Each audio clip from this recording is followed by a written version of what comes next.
What's up, guys? And in today's video we're doing something different. We are fishing and reading Reddit stories. So if you like this kind of type of video, so just stay here, like, subscribe, ring the bell, post a comment, share it to a friend, do whatever. And by the way, I'm gonna show you something I got. And wait, how do I take it off?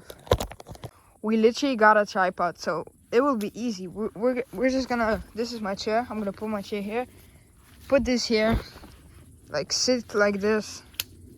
Oh my god, don't break.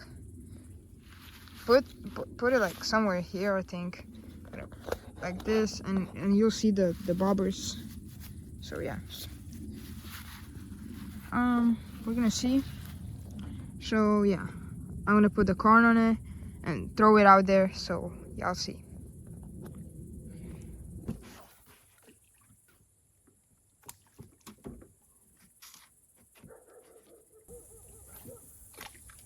Ooh, that was a good one. This is the first story. I found a strange guest in my Airbnb. The host said no one else was booked. Posted by u/throwawaystranger13. Bro, look there. They're biting. I don't know if you can see it. If I can, like, wait, zoom in. Look, they're literally biting it.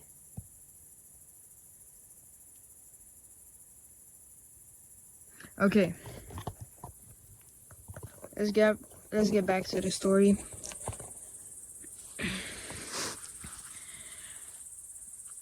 This happened 2 months ago.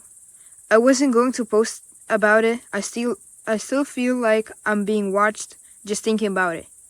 But I need to get this out there in case someone else experienced something familiar. I had a solo work trip to a small town in Oregon. My company usually books hotels, but this time everything was full. There was some local festival, so they covered an Airbnb. Seemed fine. The place was two-story cabin in the woods, about 15 minutes from town. Totally isolated but cozy. No neighbors for at least half a mile. When I go there, the host, Linda, messaged me the code to the smart lock. I let myself in, and everything looked just like the photos. Neat, rustic, a little bit creepy, but nothing unusual. It was evening, maybe 6 or 7. 6, 7. I unpacked and made some tea in the kitchen. That's when I saw someone walk past the hallway. I swear to God, it was just a shape, kind of tall, grayish hair, grayish color, and it moved quickly, like it didn't want to be seen. At first, I thought maybe it was a mirror or a shadow, but I stood there for 5 solid minutes, just listening. Nothing. I checked the whole house, every room, every closet. The back door was locked. Nothing was out of place. I chalked it up to travel fatigue and tried to brush it off. I watched Netflix until I was too tired to think and crashed around 11. Here where it gets bad. Around 3:12 a.m. I remember the exact same time because I looked at my phone. I heard someone whispering, not to me, just whispering. The voice was coming from upstairs. And there was a narrow staircase that led up to a loft area. The Airbnb listing said the loft was unfinished and used for storage, so I didn't go up there when I arrived. But now something was definitely up there.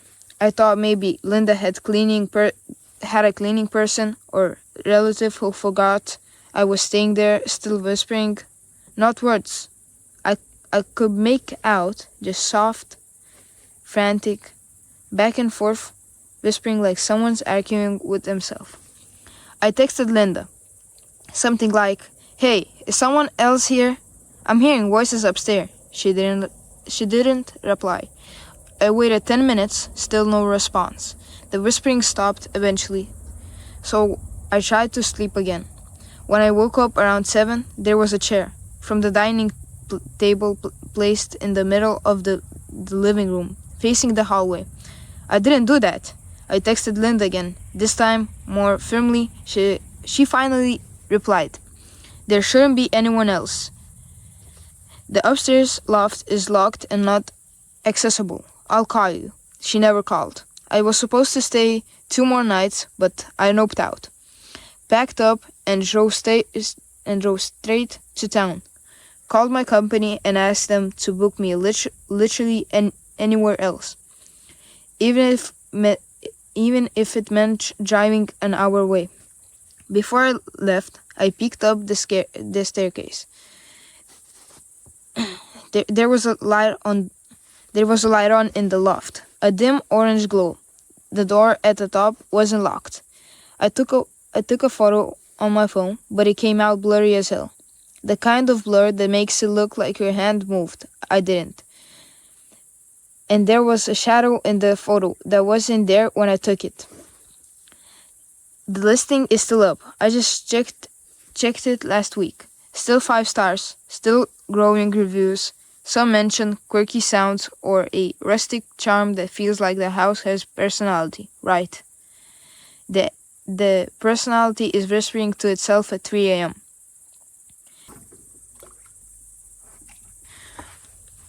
We are going to move on to the next story. My sister keeps texting me from her old number. She died 2 years ago. U/up Casey D not found. I feel like I'm losing my mind. I need someone to either believe me or tell me, am I having a breakdown? My sister Cassie died in a car accident in 2023. It was brutal. No drunk driver, no freak weather, just a moment of distraction. She swerved into a ditch on a country road and didn't survive the impact. We were close, like called each other twice a day. Close. I kept her number saved even after the funeral. Just couldn't let it go. The phone company deactivated it after about 6 months, or so I thought. Last week I got a text from her number at 2:13 a.m. "Casey, it's cold here." I sat up in bed and just stared at my phone. I thought maybe someone recycled the number, maybe a sick prank. Same time, "Casey, I don't like what he does to the others. I didn't sleep that night." The text kept coming every night at exactly 2:13 a.m. "Casey, the screaming stopped. That's worse, somehow. Casey, please tell Mom I didn't mean to go. Casey, he's watching me. He knows I remember you."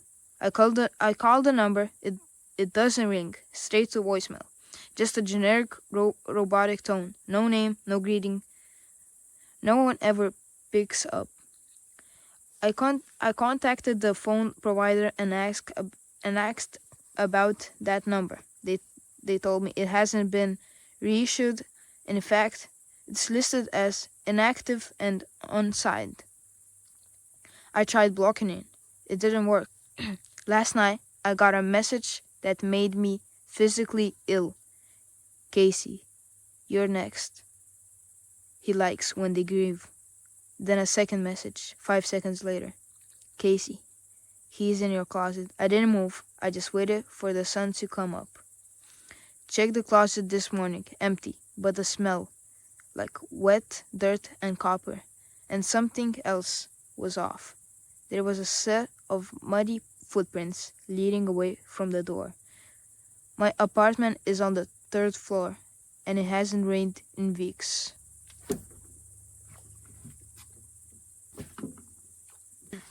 Okay, guys.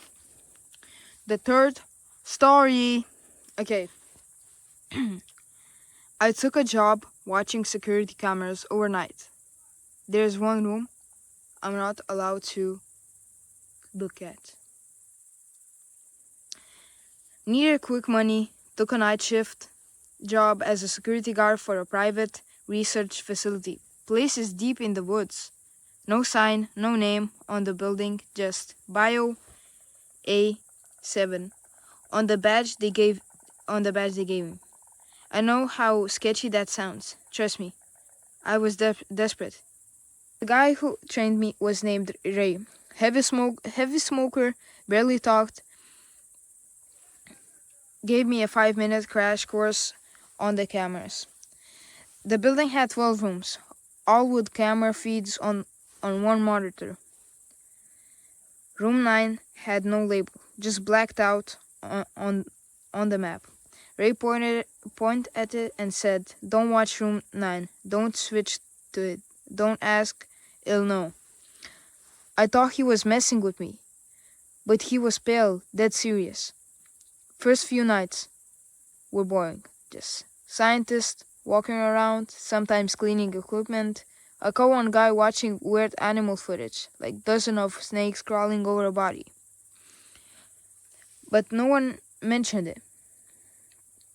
Then on night 4, where all the cameras started glitching for 10 seconds. Then came back. But not for room 9, which suddenly turned on. At first, it looked like a blank room. White walls, bright light, empty. Then I noticed it. A figure. Standing in the far left corner, facing the wall. Not moving. Too tall, arms too long. I clicked off it immediately. 3 minutes later, I got a message on the screen. Not a text, not an email. A full screen message that said, "Do not look again." After that, room 9's feed went back to black. The next night, Ray wasn't there. I asked where he went. One of the lab techs just looked at me and said, "He looked too long." No one elaborated. Last night, all the cameras cut out again for 10 seconds. This time, room 9 opened on every screen, 12 feet of the same room. Only now, the figure was standing in the middle of the room, facing the cameras. No eyes, no mouth, just skin where a face should be. And something was moving under the skin, like it was being worn. I quit this morning, but the facility emailed 20 minutes ago just a blank message with an attachment. It's a still image of room 9. The figure is closer now, and its head is tilted like it's listening. So yeah, guys, thank you for watching. It literally started raining, and we ended the video. So, thank you for watching. If y'all liked, oh my god, if y'all liked the video, and you should just comment. You should do more, of these kind of videos. I'll do like 4chan. I'll do anything possibly, like dramas of Lithuania, like my Bachas and other stuff. So yeah, thank you for watching, and I'll see you in the next one.